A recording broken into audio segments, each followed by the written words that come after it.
Time is the ultimate test of whether or not a thing is good. While last year's biggest blockbuster is all but forgotten, many people still watch Fight Club at least once a week. I wanted to review something that I had fond memories of. A thing that gave hours of enjoyment, scares, and even a little frustration. It also still has to be good.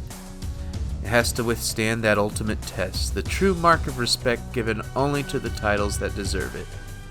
It's an easy choice. In fact, it's Unreal.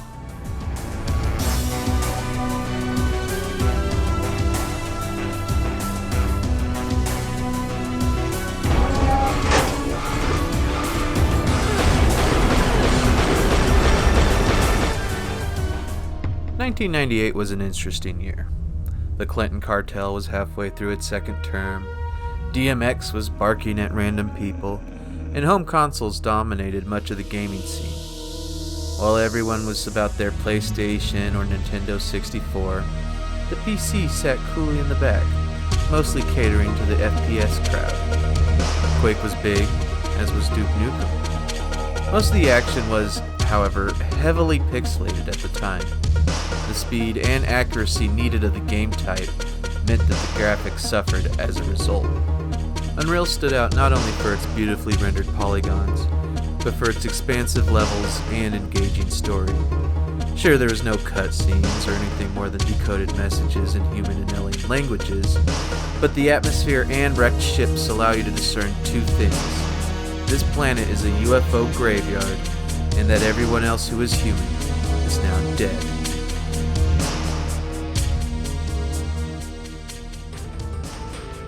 The action is still fast and taut.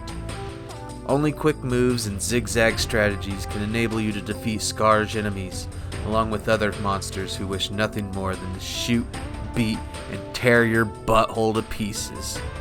All that stands between you and death is your fingers and your gun.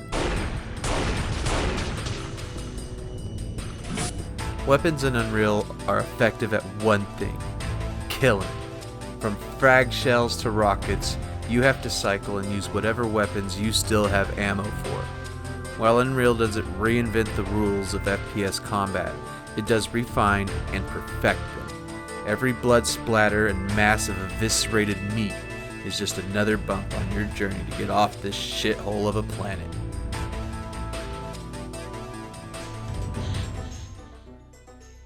You know, perhaps shithole is too harsh of a word for the occupied world of Nepali.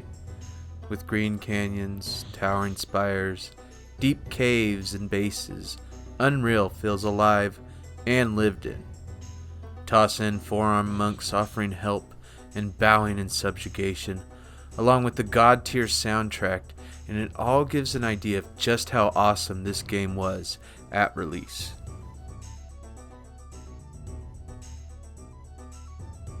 The only problem I can and could ever think about are the underground levels being a bit too long. I think that's only because I wanted that expansive sky, those twinkling stars, even the gurgling gas bags above me.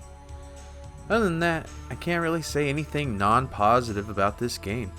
It gave me exactly what I wanted, a buttery smooth slip back into the ass of the past.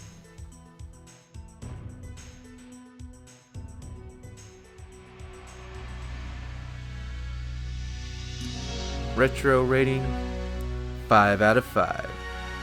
Unreal is still the king of the FPS genre to me. Above the Doom, the Quake, the Duke Nukem, even Halo and other shooters famous for perspective and their gunplay, Unreal will always be the best example of what pure first-person shooting should be, an exercise in both skill and discovery. If you've never played it, or even if you have, I'd recommend Unreal to all people of all ages. Yes, even little Timmy should have the chance to pop a cap in a brute's ass. Compared to today's even more mature titles, Unreal is a breath of contained and completely unrealistic violence.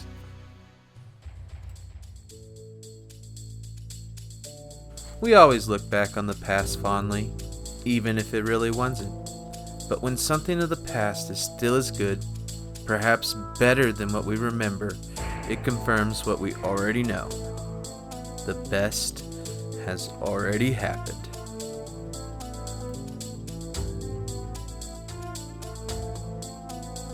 This was the Retro Reviewing Gaming Garbage Man.